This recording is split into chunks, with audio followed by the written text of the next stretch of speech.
अगर तुम इस हवेली के नौकर हो तो इसमें तुम्हारी क्या गलती है? मैं तुमसे प्रेम करती हूँ और मैं जानती हूँ कि तुम भी मुझसे प्रेम करती हो।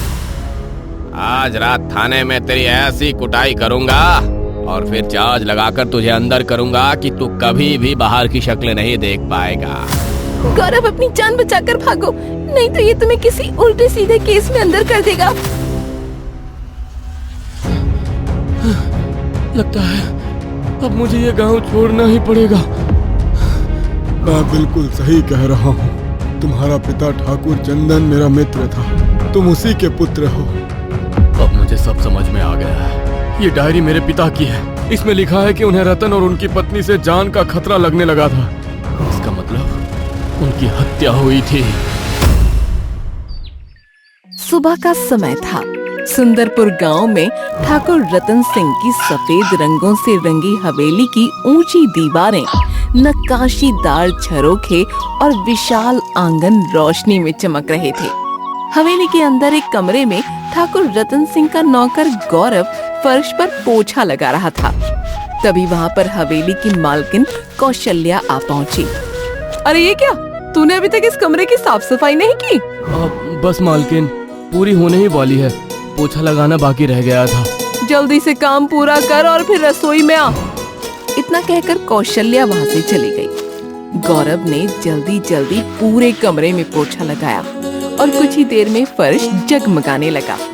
काम खत्म होते ही गौरव दौड़ता हुआ रसोई में पहुंचा, जहां कौशल्या अपनी बेटी दीक्षा के साथ खड़ी थी। जाकर जल्दी से बाजार जा और सब्जी लेकर आ। माँ, आज बैंगन का भरता खाने का मन कर रहा है। अरे कल ही तो तूने बैंगन का भरता बनवाया था। माँ, तुम तो जानती हो, अगर मैं रोज बैंगन का भरता खाऊं तब भी मेरा मन नहीं भरता। मेरा आज फिर से भरता खाने का मन कर रहा है। कौशल्या ने गौरव को कुछ पैसे दिए। तो फिर जा, आज बाजार से अच्छे से बैंगन लेकर आ जा। गौरव चुपचाप पैसे लेकर बाजार की ओर निकल पड़ा। बाजार में एक सब्जी की दुकान पर पहुंचकर गौरव रुक गया। भैया, जरा 2 किलो बैंगन दे देना।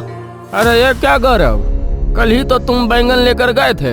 अरे लगता है ठाकुर साहब और ठाकुराइन को बैंगन की सब्जी बहुत पसंद आ रही है।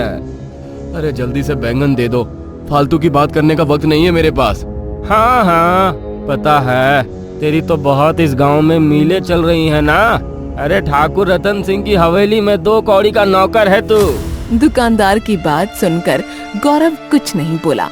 उसकी आंखों में आंसू आ गए और वो चुपचाप बैंगन लेकर हवेली की ओर चल पड़ा। हवेली पहुंचते ही कौशल्या ने उसे आवाज दी, अब जल्दी से बैंगन की सब्जी बना दे।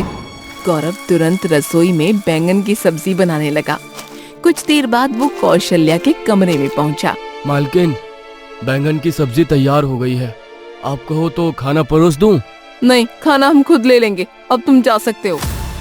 गौरव धीमे धीमे कदमों से हवेली के सबसे बेकार कमरे में चला गया, जहां जमीन पर एक पुरानी चटाई बिछी थी।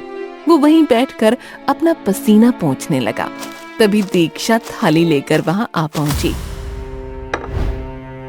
ये लो, मैं जानती हूँ तुम्हें बैंगन का भरता बहुत पसंद है ना, मैंने तुम्हारे लिए बनवाया था।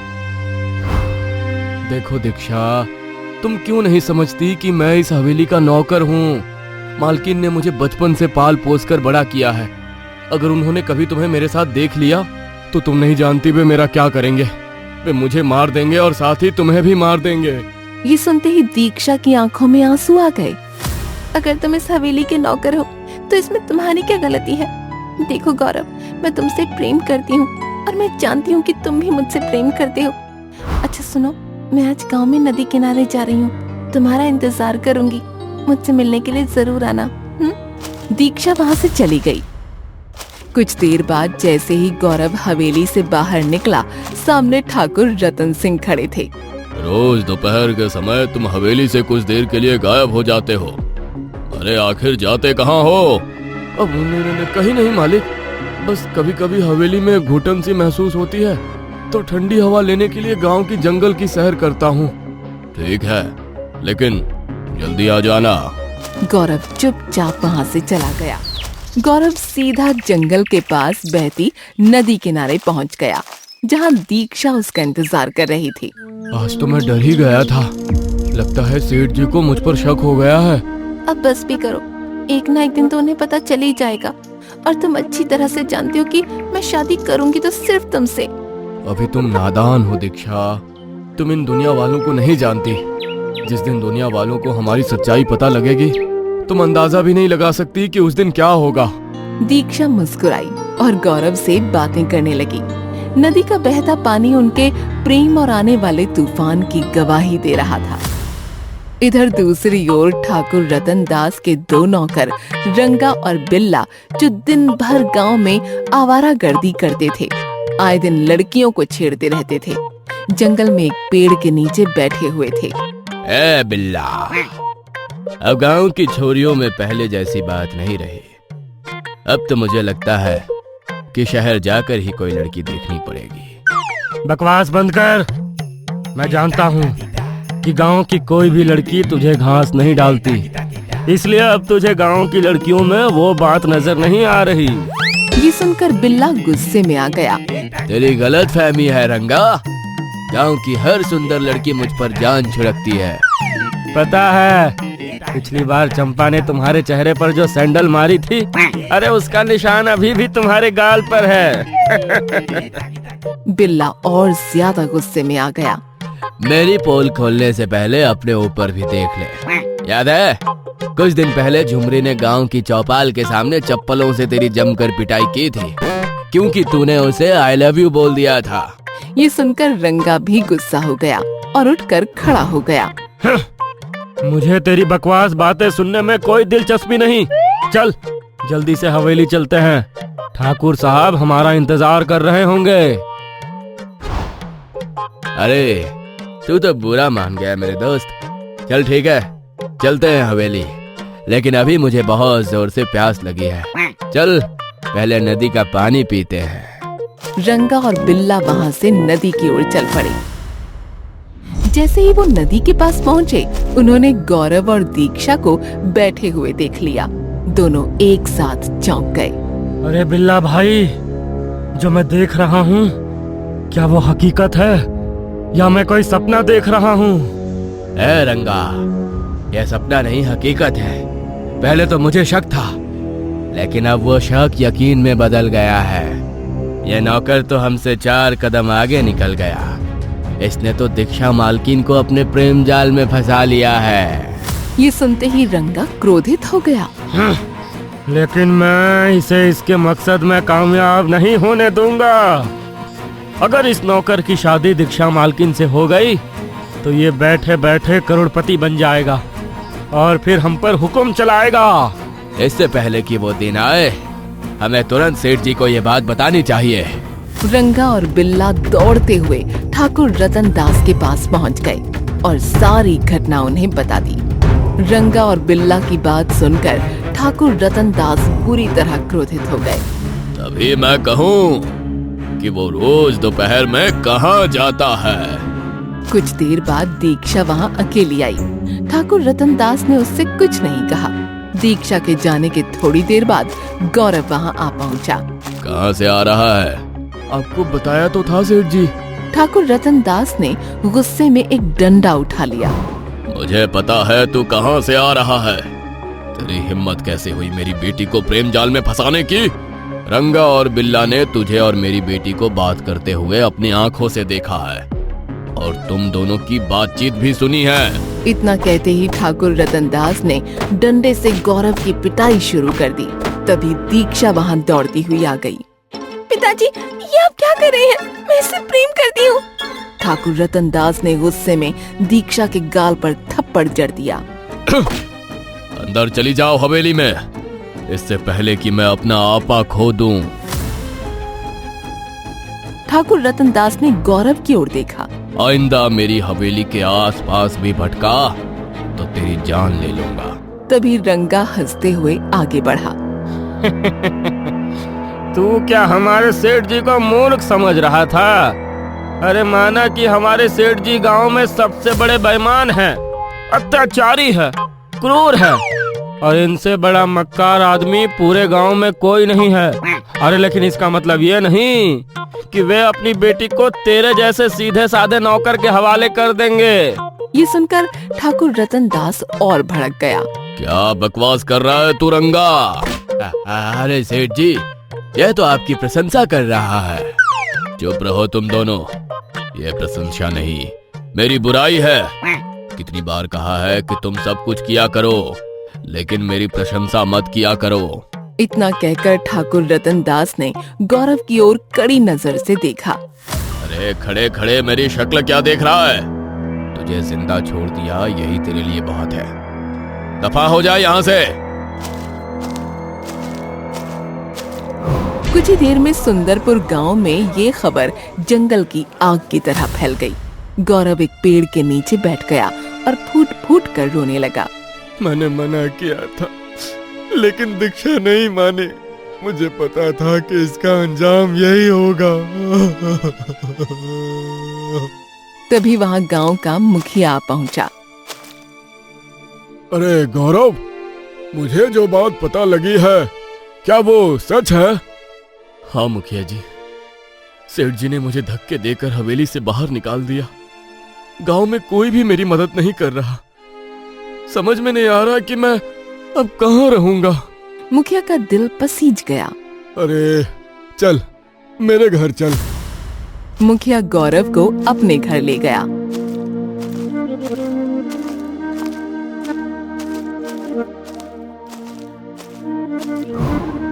देखो गौरव, गांव में तुम्हारी कोई मदद नहीं करेगा, क्योंकि सब ठाकुर रतन दास से डरते हैं। मेरा एक घर गांव में खाली पड़ा है, तुम वहां जाकर रह सकते हो। आपका बहुत बहुत धन्यवाद मुखिया जी, आप मेरी इतनी मदद कर रहे हैं। लेकिन अब मुझे समझ में नहीं आ रहा कि मैं क्या करूंगा। मेरे पास तो इतने पैसे भी नहीं है कि कोई छोटा मोटा काम करके अपना पेट भर सकूं। मुखिया ने अपनी जेब से कुछ पैसे निकालकर गौरव को दे दिए। ये पैसे रख लो, इनसे कोई छोटा मोटा काम धंधा शुरू कर लेना। गौरव ने पैसे रख लिए और मुखिया के घर की चाबी लेकर वहां से चला गया।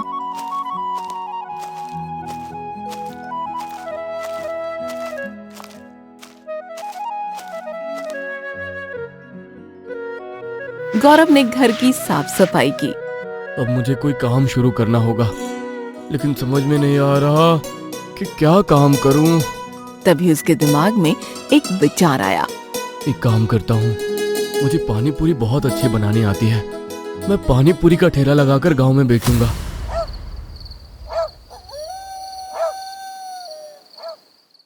अगले दिन गौरव ने मुखिया के दिए पैसों से एक ठेला खरीदा और पानी पूरी का ठेला लगाकर गांव में बेचने लगा। कुछ ही दिनों में उसकी आमदनी अच्छी होने लगी और उसके दिन ठीक ठाक गुजरने लगे। एक दिन गौरव अपने ठेले पर पानी पूरी बेच रहा था कि तभी दीक्षा वहाँ आ गई। अरे तुम यहाँ क्यों आई हो दीक्षा? अगर तुम्हारे पिता को पता लग गया तो तुम्हारे लिए भी बुरा होगा और मेरे लिए भी। दीक्षा की आंखों से आंसू बहने लगे। मैं छुपकर तुमसे मिलने आई हूँ। तभी दूर से रंगा और बिल्ला की नजर दीक्षा पर पड़ गई। दोनों दौड़ते हुए सेठ रतन दास के पास पहुँचे। सेठ जी, आपने तो अपने नौकर को हवेली से निकाल दिया। अब वो गांव में पानी पूरी बेच रहा है और उसकी अच्छी आमदनी हो रही है। और दीक्षा मालकिन भी उसी से मिलने गई हैं। हमने अपनी आँखों से देखा है सेठ जी। ये सुनकर सेठ रतन दास आग बबूला हो गया। लगता है अब इस 2 कौड़ी के नौकर को सबक सिखाना पड़ेगा। चलो मेरे साथ थाने।